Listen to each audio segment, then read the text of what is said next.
लोकसभा में एसपी प्रमुख अखिलेश यादव और गृह मंत्री अमित शाह के बीच तकरार देखने को मिली। वक्फ बिल को लेकर सरकार का दावा है कि यह बिल अधिकार देने के लिए है। उधर विपक्ष का आरोप है कि सरकार जनता के बीच भ्रम फैला रही है। बिल के जरिए सरकार की नजर वक्फ की संपत्ति पर है। कुल मिलाकर वक्फ बिल पर दिल्ली से मध्य प्रदेश तक घमासान मचा हुआ है। संसद में बिल आया, वक्फ का मुद्दा गरमाया। चंद कट्टर समर्थकों के तुष्टीकरण के लिए ये बिल लाने का काम कर रही है कि कुछ अधिकार आपके भी छीने जा रहे हैं। उसके लिए हम लोगों को लड़ना पड़ेगा आपके लिए। इस तरह की गोलमोल बात आप नहीं कर सकते हो। आप नहीं हो अध्यक्ष के अधिकार के संरक्षक। कानून पर संग्राम आखिर क्यों घमासान? पूरा वक्फ बोर्ड को कब्जा करके रखा हुआ है और आम मुसलमान लोगों को जो न्याय इंसाफ नहीं मिला उसको सही करने के लिए ये बिल लाया गया है। ये जो वक्फ का विधेयक है ये सिर्फ और सिर्फ गुमराह करने का है, देश की जनता को गुमराह करने का है और केवल भ्रम पैदा करना है और सरकार की नाकामी को छुपाने का बिल है। कानून भी जो बनेगा तो संविधान के मुताबिक बनेगा, किसी एक वर्ग या किसी व्यक्ति के मुताबिक नहीं बनेगा। वक्त पर बिल सियासत को, लेकिन जो बिल पेश हुआ है मुझे लगता है कि वो बिल देश की भलाई का बिल है, देश में रहने वाली आवाम की भलाई के लिए बिल है। वक्फ बोर्ड बिल को लेकर विपक्ष और सरकार में तकरार जारी है। विपक्ष का आरोप है कि सरकार बिल पर भ्रम फैला रही है, तो उधर सरकार का कहना है कि ये बिल किसी के अधिकार छीनने के लिए नहीं बल्कि अधिकार देने के लिए है। आखिर क्यों है बिल पर घमासान मचा हुआ, इसी पर करेंगे महाडिबेट।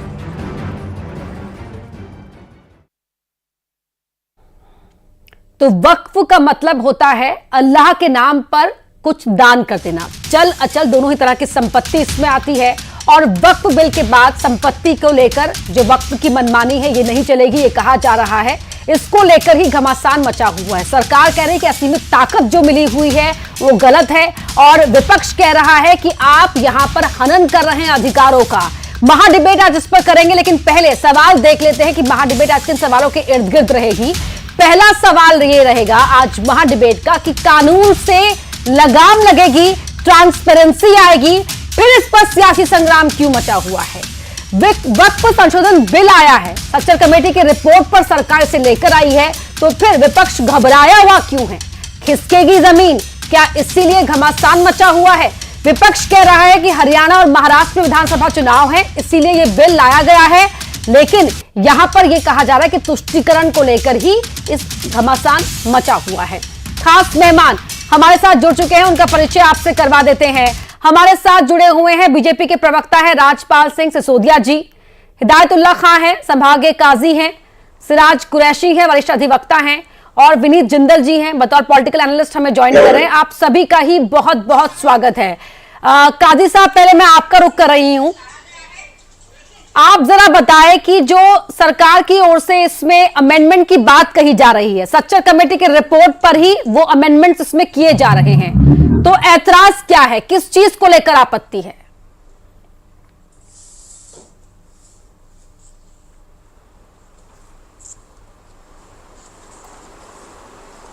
खान साहब, आपसे सवाल था मेरा।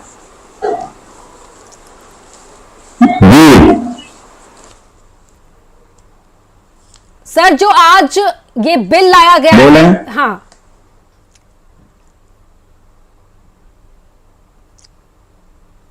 बात यह है कि वक्फ बोर्ड के लिए ये जो बिल लाया गया है तो बिल की आवश्यकता क्यों पड़ी? 3 दफा पहले अमेंडमेंट हो चुका है वक्फ बोर्ड के जो है संविधान के और उसके कानून के तहत। अब उसमें क्या ऐसी कमियां आ गई या उसके अंदर क्या खराबियां पैदा हो गई, तो गवर्नमेंट को तो ये चाहिए कि उन खराबियों को दूर करे और वक्फ बोर्ड के उस संविधान की सुरक्षा करे, उसके कानून की सुरक्षा करे और सुचारू रूप से भारतवर्ष में जितने भी वक्फ बोर्ड हैं सबका संचालन करे। अब कल भी बात कह रहा हूं मैं कि वक्फ बोर्ड में तो ऐसे लोगों को बैठा दिया जो खुद वक्फ की प्रॉपर्टी बेच रहे हैं, वक्फ की जमीनों को खुर्द बुर्द कर रहे हैं, लोकल में ऐसी कमेटियां बना रहे हैं वक्फ बोर्ड के अध्यक्ष कि जो खुद माफिया हैं और लोकल में वो जमीनों को और उसके पैसे को बेच कर खा रहे हैं, समाज को उसका कुछ भी हिस्सा नहीं मिल रहा है। फिर वो आवाज उठती है तो पार्लियामेंट में नया बिल पेश होता है कि इसका ये हनन हो रहा है, उसका वो हनन हो रहा है। तो ऐसा होता क्यों है? जब 3 बार संविधान विधान उसका बन चुका, वो 1954 में बना, 1995 में बना, 2008 में बना, जब ये संविधान अमेंडमेंट हो चुके हैं तो अब उसकी सुरक्षा की जाए, उसकी हिफाजत की जाए, वक्फ बोर्ड में ईमानदार अध्यक्ष बिठाए जाएं, वक्फ बोर्ड में उसके जिम्मेदार अध्यक्ष, ईमानदार सीईओ वगैरह बिठाए जाएं, जो लोकल की कमेटियां अच्छी बना करके समाज हित में काम करें, और लोकल कमेटियों में ऐसे ईमानदार लोग बिठाए जाएं जो समाज का भला करें। और काजी साहब, यही तो सरकार की ओर से कहा गया है ना कि जो असीमित ताकत है वक्फ बोर्ड के पास, उस ताकत का बेजा इस्तेमाल हो रहा है और इसीलिए अमेंडमेंट की जरूरत है। वक्त पर तो अमेंडमेंट्स किए ही जाने चाहिए, और जो आप कह रहे हैं उसी पॉइंट को मद्देनजर सरकार ने रखा है। जी मेरी बात सुनिए, उस ताकत का गलत इस्तेमाल कौन कर रहा है? गवर्नमेंट के जरिए नियुक्त किए हुए वक्फ बोर्ड अध्यक्ष कर रहे हैं। गवर्नमेंट ने ऐसे अध्यक्षों को नियुक्त क्यों किया वक्फ बोर्ड में, जो कि वो जबरदस्ती ताकत का इस्तेमाल कर रहे हैं? ईमानदार बिठाएं जो कानून का पालन करें और जिससे देश का हित भी हो और मुस्लिम समाज का हित भी हो। पार्लियामेंट में बिल ला करके अपने विरोध में असदुद्दीन ओवैसी को खड़ा कर दिया। असदुद्दीन ओवैसी जो है नंबर 1 का वक्फ का चोर है। तेलंगाना की 90% प्रॉपर्टी बेच करके खा गया असदुद्दीन ओवैसी, ऑन रिकॉर्ड बोल रहा हूं मैं।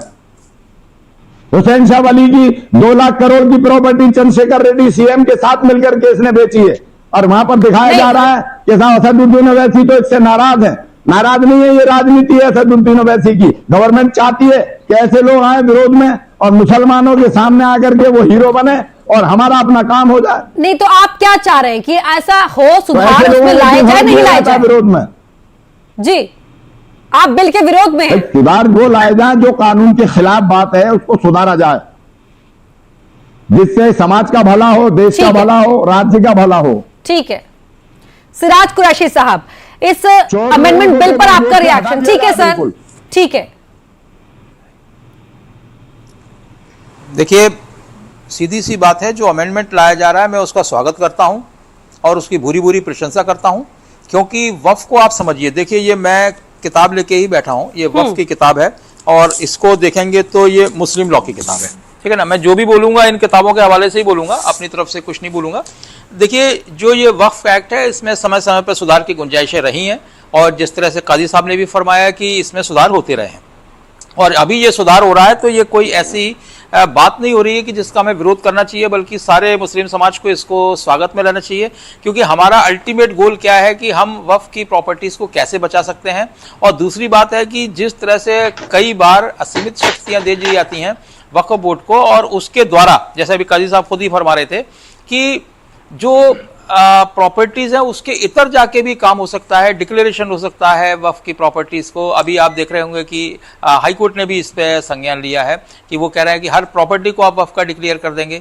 तो ये चीज़ों को रोक लगाने के लिए जो एक्ट है उसमें बदलाव के लिए जो सरकार बिल लाई है, मुझे लगता है कि उस बिल में आज बिल में बहस हुई, किरण रिजिजू जी ने उस बिल पे पूरी अपनी तफसीर रखी, और मैं जानता हूं कि पूरे सदन में किसी ने भी उसके टेक्निकल पॉइंट्स को नहीं गिना कि ये खराब है। बस केवल आप मुस्लिमों को भड़काने के लिए, केवल आप मुस्लिमों को ये करने के लिए कि आप दिखाया जा रहा है मुसलमानों को, ये मुस्लिम विरोधी बिल नहीं है, नहीं, बिल्कुल गलत बात दिखाई जा रही है। मैं बात अर्ज करना चाहता हूं कि बिल्कुल गलत बात दिखाई जा रही है। ये एक्ट बिल्कुल ठीक है, और उसमें जो अमेंडमेंट्स ला रही है सरकार वो भी बिल्कुल ठीक है, और हमें उसका स्वागत करना चाहिए। और आपको एक बात और बढ़कर बता दूं मैं कि इस एक्ट में पहले भी संशोधन होते रहे, कोई ऐसी नई बात नहीं है कि इसको संशोधन करके सरकार चुनाव को देख रही है या आगे वाले कुछ फायदे को देख रही है, ऐसा बिल्कुल नहीं है। मुसलमानों को इससे सावधान होना चाहिए, क्योंकि जब आप वक्फ को पढ़ेंगे, जिस तरह से वक्फ की परिभाषा है कि ये गरीबों के लिए होता है, इसमें जो लोग नीचे दबे हुए हैं उनके लिए सोशल कॉज के लिए वक्फ संपत्ति की जाती है ना, सोशल कॉज के लिए, जन कल्याण के लिए, आवाम की बेहतरी के लिए। जी यस, ठीक है, जन कल्याण के लिए, जन कल्याण समाज के लिए ये हाँ, ईश्वर को आप दे रहे हो। तो वही और देखा जाएगा ना कि जन कल्याण के लिए खर्च हो भी रहा है, नहीं हो रहा है, जो रेवेन्यू आ रहा है उसका हिसाब किताब तो देना ही पड़ेगा ना। ठीक है, आगे बढ़ती हूँ सर मैं। बिल्कुल देना चाहिए, बिल्कुल देना चाहिए। मिथुन अहिरवार साहब भी जुड़ गए, कांग्रेस के प्रवक्ता है हमारे साथ, लेकिन पहले जिंदल जी मैं आपका रुख कर रही हूँ। जिस तरह से इस पर पूरा आज हो हंगामा हुआ है पार्लियामेंट के अंदर, तुष्टीकरण की राजनीति के चलते ये किया जा रहा है, ये बिल लाया गया है, विपक्ष ने आरोप लगाया, लेकिन सरकार कह रही है कि नहीं, असीमित ताकत जो मिली हुई है उस ताकत का दुरुपयोग ना हो और महिलाओं की भागीदारी, वुमेन एम्पावर करने के लिए यह बिल लाया जा रहा है। हक नहीं छीना जा रहा, हक दिया जा रहा है। विनीत जी आपका रिएक्शन। देखिए अपना ही अब बहुत सी बातें अलग अलग तरीके से रखी जा रही हैं, लेकिन मेरा मानना यह है, और एक कॉन्स्टिट्यूशन में विश्वास रखने वाले आदमी की तरह मैं ये कहना चाहूंगा कि बहुत सिंपलिसिटी के साथ इस बिल को लाया गया है और बहुत अच्छी नीयत के साथ लाया गया है। उसका कारण आप समझिए कि अब तक जितने भी मामले जो सामने आए हैं, चाहे वो तमिलनाडु का मामला हो, चाहे वो छत्तीसगढ़ का मामला हो, जहां पे पुरानी प्रॉपर्टीज को असीमित शक्तियों के द्वारा सेक्शन 40 की एक्ट के अंदर, एक्ट के सेक्शन 40 के अंदर एक वक्फ कहता है कि हमारी प्रॉपर्टी, और वो व्यक्ति जो उस प्रॉपर्टी के कब्जे में भी है उसको भी कितनी परेशानियां झेलनी पड़ती है। अभी यहाँ पे जो सबसे पहले वक्ता थे उन्होंने कहा कि वक्फ के जो अध्यक्ष हैं, वक्फ के जो मेंबर्स हैं, वो ऐसे लोग बना दिए गए जो लोग कहीं ना कहीं इलीगल काम वर्क में इन्वॉल्व है। उन लोगों के ऊपर कितने एलिगेशंस हैं। इन सब चीजों के सुधार के लिए फिर मुस्लिम लोगों के अंदर कितनी और जातियां हैं या कितनी और तरीके के लोग हैं जो जिनको प्रतिनिधित्व नहीं मिला, उन सभी लोगों को प्रतिनिधित्व मिलना चाहिए। क्यों नहीं मिलना चाहिए? कोई जवाब किसी ने आज संसद में जो बात चल रही थी उसको मैंने पूरा देखा और समझा, पर किसी भी, ये बात बिल्कुल सही है कि किसी भी विपक्ष के नेता ने एक बार भी जो उसका टेक्निकल एस्पेक्ट है या उसका जो सामाजिक, जो उसका ताना बाना जो बनने जा रहा है अच्छे तरीके से, उसको लेकर कोई बात नहीं कि सिर्फ भड़काने वाली बातें की जा रही हैं, इसके अलावा कुछ नहीं किया जा रहा। इस एक्ट के अंदर एक बहुत बड़ी चीज है, यहाँ पे अधिवक्ता भाई भी मेरे बैठे हुए हैं, एक सेक्शन 170 इस एक्ट का है जो ये असीमित शक्ति देता है कि कोई प्रॉपर्टी वक्फ की वो जब क्लेम की जाती है तो उसका एक लिमिटेशन पीरियड, अगर हम सिविल प्रोसेस में बात करें तो एक लिमिटेड पीरियड होता है वैसे 12 साल का, उसके बाद आपको प्रूव करनी पड़ती है चीजें। लेकिन यहां पे असीमित शक्तियां दे दी गई कि आप 200 साल बाद, 400 साल बाद, 100 साल बाद भी किसी प्रॉपर्टी को आप क्लेम कर सकते हैं, चाहे उस प्रॉपर्टी में कोई और बैठा हो, चाहे उस प्रॉपर्टी को कभी वक्फ के द्वारा दिया नहीं, चैलेंज भी नहीं कर सकते ना, कोर्ट भी नहीं ले जा सकते हैं शायद बहुत, और अगर जा भी सकते हैं कोर्ट तो बहुत ही कॉम्प्लिकेटेड प्रोसेस है उसका, ट्रिब्यूनल के अंदर ही आप उस बात को ले जा सकते हैं जो वक्फ बोर्ड ट्रिब्यूनल है, और ट्रिब्यूनल का फैसला ही अंतिम फैसला होता है। मैं आगे बढ़ रही हूं सर, आप ही की बात को आगे बढ़ाते हुए, तकनीकी कारणों को नजरअंदाज कर दिया गया राजनीतिक हितों को साधने के लिए। मिथुन अहिरवार जी, मुस्लिम महिलाओं को और एम्पावर किया जाए तो उससे परहेज क्या है? वक्त की मांग है और खुद मुस्लिम समाज के कई हिस्सों से आवाज उठती रही है कि इसमें अमेंडमेंट होना चाहिए। ये पूरा का पूरा अमेंडमेंट मेरे पास है, ये 40 पन्नों का अमेंडमेंट है। जो सज्जन जो लोग बात कर रहे हैं इसके बारे में, पता नहीं किसने 40 पन्ने इसमें से पढ़े होंगे। मेरा निवेदन ये है कि इस देश में कई सारे कानून हैं, दरगाह Khwaja Sahab act, national commission for minorities act, Waqf act, Waqf amendment act जो कि 13 में हुआ, हज कमेटी एक्ट 2002 का। ये सारे एक्ट किस चीज की बेसिस पर रखते हैं? सबसे पहले तो मैं भाजपा के साथियों से कहना चाहूंगा कि जब नरेंद्र मोदी जी मध्य प्रदेश में आए थे तो उन्होंने ये नहीं कहा था कि मैं वक्फ एक्ट में संशोधन करूंगा। उन्होंने गारंटी दी थी कि यहां किसानों को 2700 रुपए गेहूं का मिलेगा, 3100 धान का मिलेगा, 3000 लाडली बहनों को मिलेंगे, हम लोग लाडली लक्ष्मी योजना और जो स्कूटी है बच्चियों को वो देंगे, एमएसपी देंगे।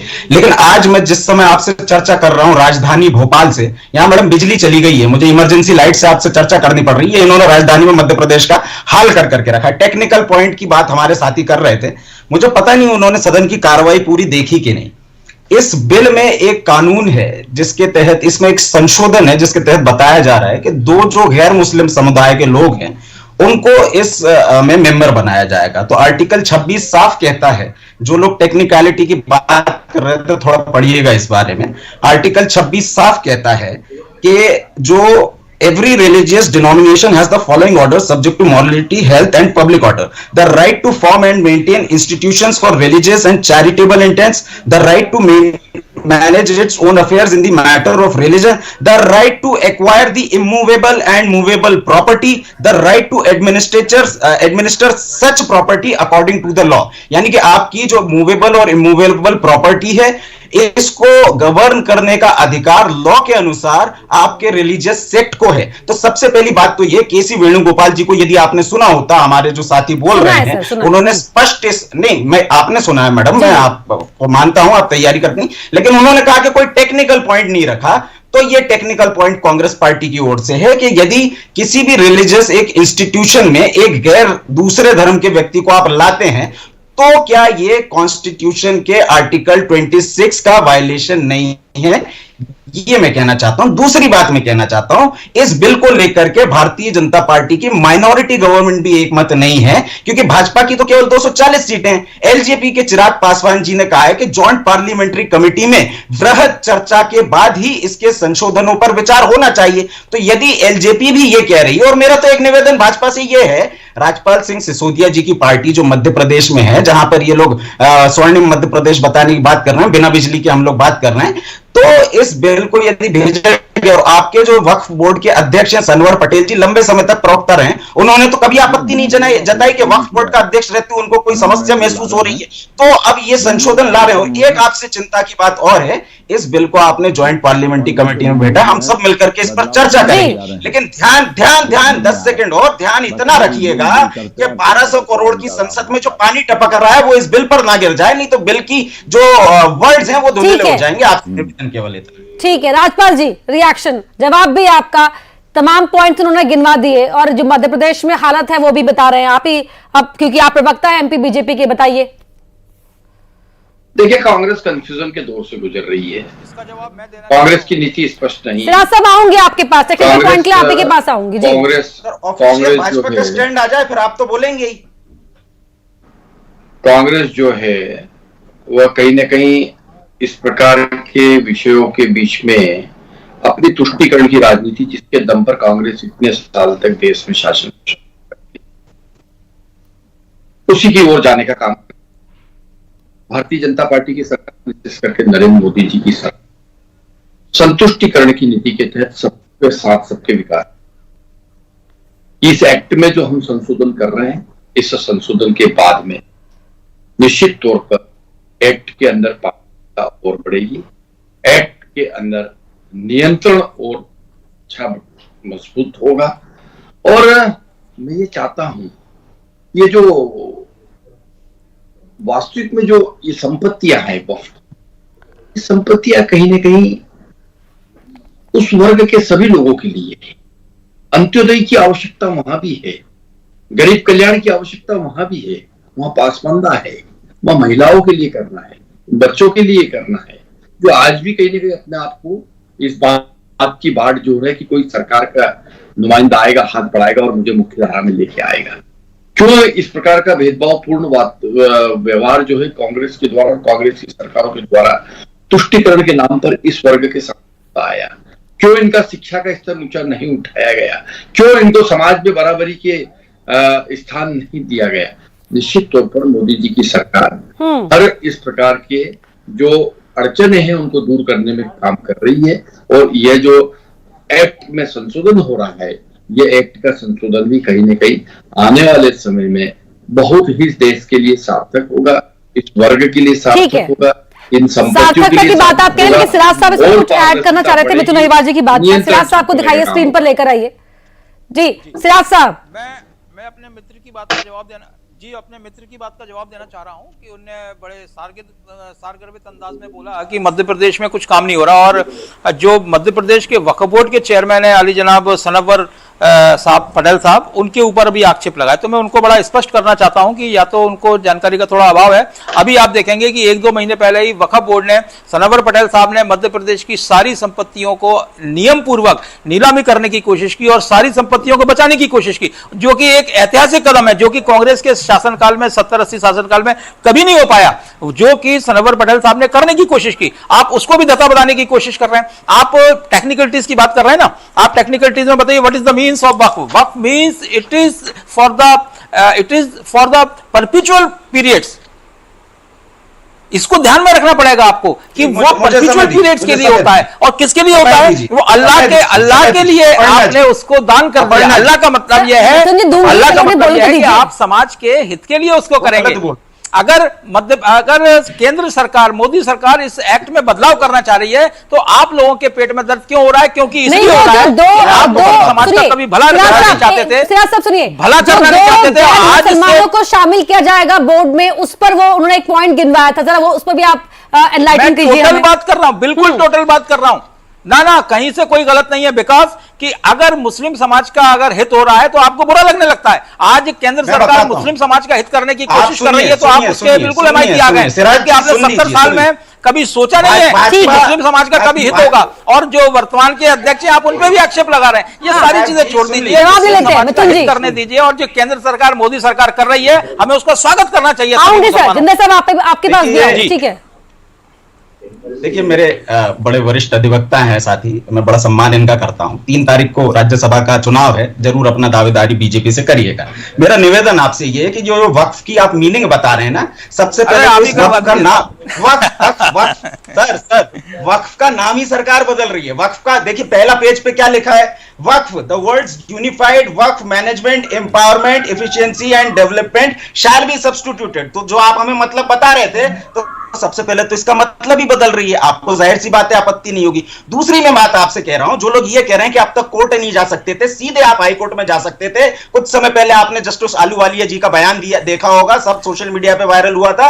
वो कोर्ट में ही बैठ करके अपनी टिप्पणी दे रहे थे, ताजमहल या जो भी वो दे रहे थे।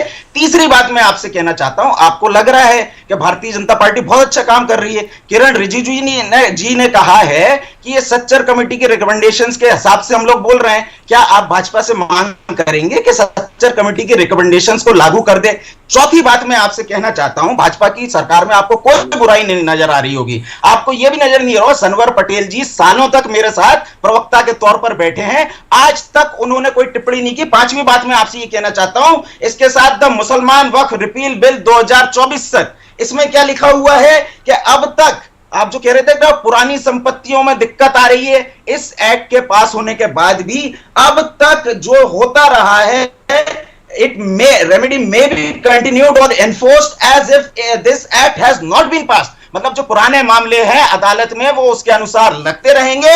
और आपका ये टिप्पणी कि सनवर पटेल जी को आ रही जो समस्या है वो नहीं होने वाली। ठीक है, मैं आगे बढ़ू। विनीत जी, माफ कीजिए, विनीत जी लास्ट में आपका एक कमेंट। अर्पणा जी देखिए, अभी एक मुद्दा यहाँ पे जो कांग्रेस के प्रवक्ता है उन्होंने उठाया कि 2 मेंबर नॉन मुस्लिम क्यों होंगी। ऐसा तो नहीं है कि सिर्फ 2 मेंबर मुस्लिम नहीं होंगे और बाकी सब मेंबर मुस्लिम, बाकी भी मेंबर मुस्लिम नहीं होंगे। क्या प्रॉपर्टी जो वक्फ क्लेम करता है वो प्रॉपर्टी सिर्फ मुसलमानों की होती है? क्या वो प्रॉपर्टी किसी और लोगों की नहीं होती? क्यों नहीं रिप्रेजेंटेशन ट्रांसपेरेंसी के लिए वहां पे कोई और मेंबर बनाया जा सकता?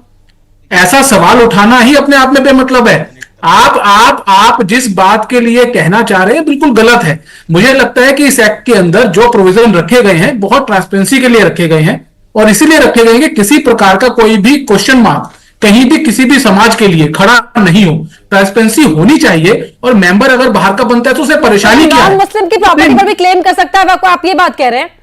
बिल्कुल बिल्कुल, कोई भी कर सकता है, तो क्यों नहीं उस पर कोई भी दूसरे जो धर्म है उनका रिप्रेजेंटेशन वहां हो। एक आखिरी सेकंड,